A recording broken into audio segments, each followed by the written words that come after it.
Olá, uma ótima tarde para você. Estamos começando mais um Dia a Dia com Deus. E nessa semana que estivemos falando sobre educação, o assunto de hoje é ensinando o caminho que as crianças devem andar. É o que você acompanha hoje aqui no Dia a Dia com Deus.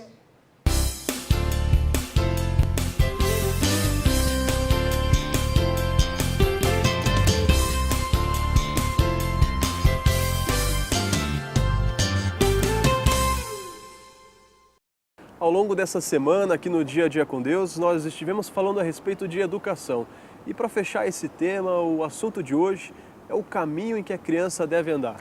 E para falar sobre isso, eu estou aqui com o Ricardo Lebedenko. Tudo bom, Ricardo? Tudo bom. O Ricardo é pastor de crianças aqui na Primeira Igreja Batista de Curitiba, já desenvolve esse projeto aí há mais de 12 anos e vai ajudar a gente a entender aqui, vamos conversar um pouquinho sobre isso. Ricardo, por que a gente ensinar, por que a gente deve ensinar os valores cristãos para as crianças? Quais são esses valores, né?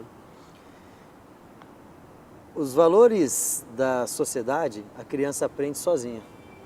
O tempo todo ela está ouvindo do mundo, do coleguinha, no jornal, na novela, sobre ser esperto, que o dinheiro é tudo, que se a pessoa for bonita, ela vai conseguir tudo na vida. Esses são os valores que o mundo ensina. Mas a gente vai perceber que isso não é tudo. O que a Bíblia ensina, ela fala sobre honestidade, ela vai falar que as pessoas são mais importantes do que as coisas, ou seja, o ser é mais importante do que o ter. Quando as crianças aprendem isso, forma-se uma contracultura na cabeça da criança e isso vai se espalhando na comunidade e pode revolucionar o mundo, com certeza. Uhum. A gente sempre ouve aí que as crianças são o futuro, né? Elas são o amanhã. Como é que esses valores, esses princípios, já trabalhados na criança desde cedo, vão afetar aí a formação do cidadão, o futuro adulto, né? Imagine então uma criança se desenvolvendo em cima do ser mais importante que o ter. Ela não correr atrás de um materialismo simples e barato, mas ela correr atrás de ser uma melhor pessoa, de tratar as pessoas ao seu redor melhor. Esses valores, eles vão ficar muito fortes e as pessoas começam a entender melhor lá no final da vida, infelizmente. Porque é lá no final da vida, com a nossa maturidade, que a gente vai entender que realmente as pessoas são mais importantes do que as coisas. Agora, se a criança, na pureza dela, consegue assimilar isso, lá na tenra idade, ela consegue viver uma boa parte disso durante toda a vida. E isso sim faz diferença na vida dela e ao redor das pessoas que estão ao redor dela. E aí esse adulto, esse cidadão já com os valores, os princípios, como que isso vai afetar depois a comunidade, a sociedade que ele está inserido? Em algumas sociedades, alguns grupos de pessoas começaram a viver esses princípios. Isso aconteceu ao longo da história. E nessas comunidades, algumas pequenas, outras maiores, que conseguiram realmente colocar em prática esses princípios, essas comunidades viveram coisas que a gente não vê hoje na nossa sociedade. Aqui no Brasil, a gente fala de lei de Gerson, que é aquela coisa de levar vantagem em tudo. Nessas sociedades não havia essa competição, essa disputa o tempo todo entre as pessoas, havia paz entre eles. E acho que paz é uma coisa que qualquer um de vocês, ou qualquer um de nós, procura o tempo todo. E para a gente estar caminhando para o final aqui, Ricardo, afinal, então, como a gente ensinar, como a gente preparar as crianças, como educar as crianças nesse mundo atual? A Bíblia vai falar, logo no comecinho, que os pais deveriam inculcar, colocar na cabeça dos filhos esses princípios ao sentar, ao levantar, ao acordar, ao despertar. O que isso queria dizer? No dia a dia, em todos os momentos do cotidiano das pessoas, os pais devem colocar na cabeça dos filhos esses princípios. Agora, como fazer isso? Apenas verbalmente? Não. Verbalmente é o que menos você precisa fazer. O segredinho está no exemplo. Quando a gente fala desse versículo que tem sido falado durante a semana, ensinar a criança no caminho, o que quer dizer estar no caminho? Você está trilhando o caminho e a criança está seguindo você. Você pode chegar para o teu filho e falar assim, ó, me imite, faça como eu estou fazendo. E não aquela tradicional frase, faço o que eu digo, mas não faço o que eu faço. Você pode me imitar, que você vai estar seguindo os princípios. O exemplo é a melhor coisa. Você, pai, pode ser exemplo para o seu filho. Ok, muito obrigado, Ricardo, aí, por sua participação. Vamos ouvir um pouquinho mais do que a Bíblia tem para nos trazer a respeito deste assunto? Acompanhe aí a mensagem do pastor Pascoal Piragini Júnior. A Bíblia diz: ensina o menino no caminho que deve andar, e até que fique velho, não se desviará dele.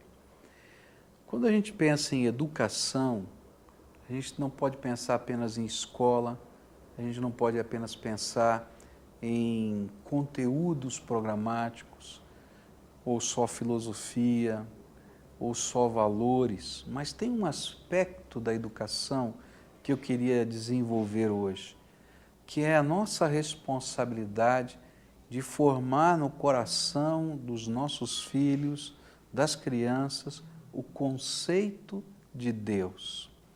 É interessante quando a gente estuda na psicologia e vai descobrir que o referencial que a gente tem de Deus, o referencial humano que está gravado, registrado na nossa mente, são os nossos pais. E quando nós temos uma relação profunda, boa, interagindo com os nossos pais, geralmente essas crianças têm mais facilidade de compreender a fé cristã e envolver o seu coração com Deus.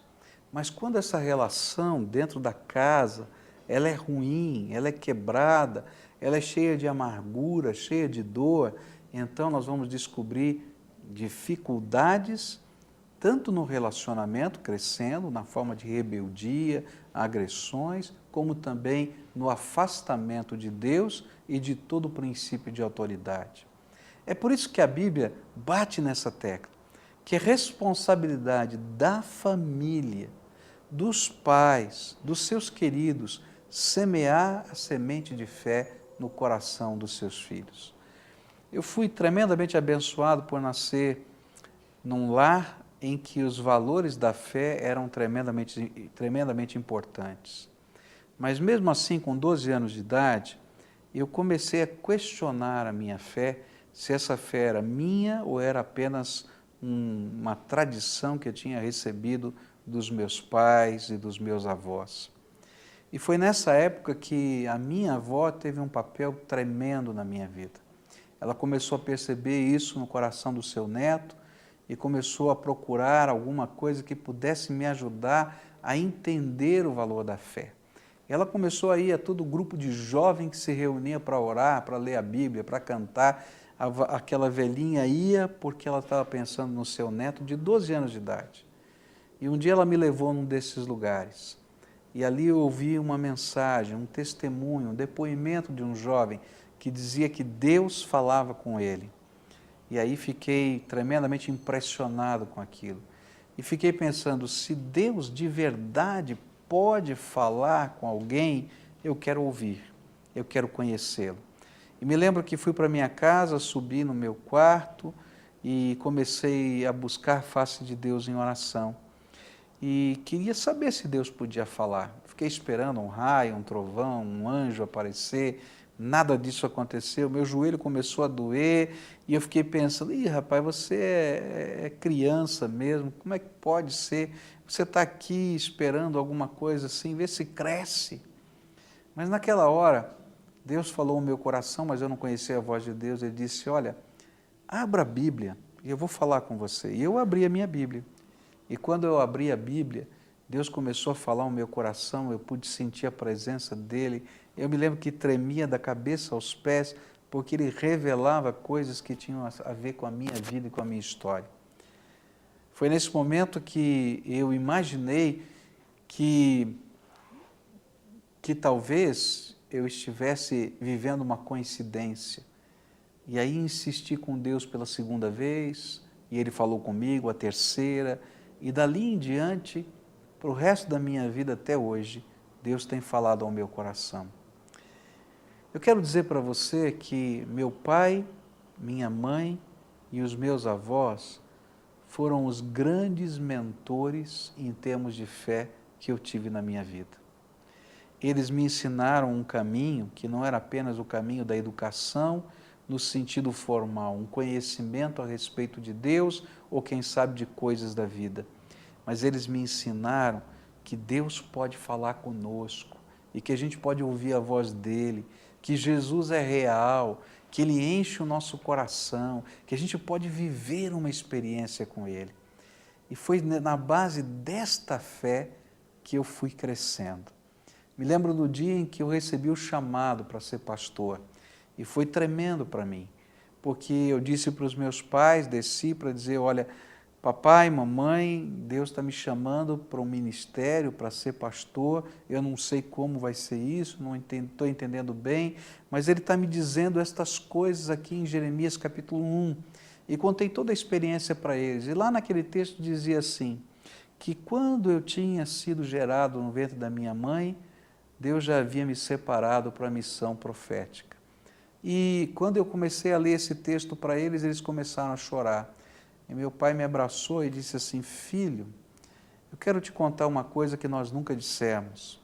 Quando você estava sendo gerado no ventre da sua mãe, eu coloquei as mãos sobre a barriga dela e eu e ela dedicamos você ao Senhor. E fizemos um voto de nunca contar para você. E se Deus aceitasse essa dedicação, Ele mesmo contaria isso para você. E hoje você está me dizendo que Deus falou com você e disse exatamente aquilo que nós tínhamos orado. Eu nunca mais me esqueci dessas coisas. Como é que eu posso esquecer? Porque elas foram semeadas no meu coração com vida, com experiência, com amor, com carinho e com o poder de Deus atuando na minha casa. É por isso que a Bíblia diz em Gálatas 4, verso 19, meus filhos, novamente estou sofrendo dores de parto por sua causa, até que Cristo seja formado em vocês.